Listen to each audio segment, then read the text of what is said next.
Gluten is a protein found in everyday products containing wheat, rye, and barley. For most people, that's not a problem, but if you suffer from celiac disease, even the smallest amount of gluten could cause a painful reaction. Celiac disease is an autoimmune disease that damages the gut lining when sufferers eat gluten.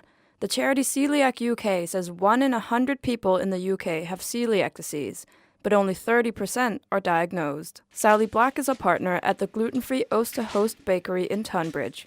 Her interest in gluten-free baking started as a wish to bake for her daughter, who's diagnosed with celiac disease. But Oast don't just want to bake gluten-free things for gluten-free people. We need people to realise that it's suitable for everybody to enjoy, and it's not, we'd like people to produce a tart, a sweet or savoury tart or pie that everybody around the table can eat. It's not just, okay, so there's yours, you're the celiac, you have that.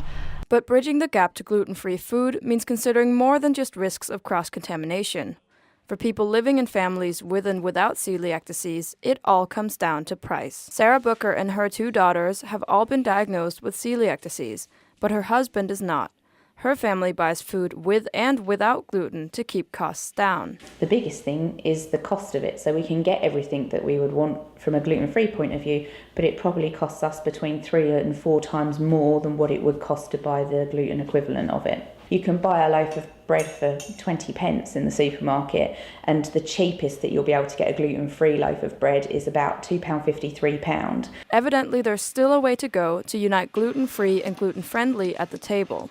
In the meantime, families like Sarah's have to work with both. In Sarah Booker's kitchen, gluten-free and gluten-containing equipment is kept separate. So this is a gluten-containing toaster, and this is a gluten-free toaster.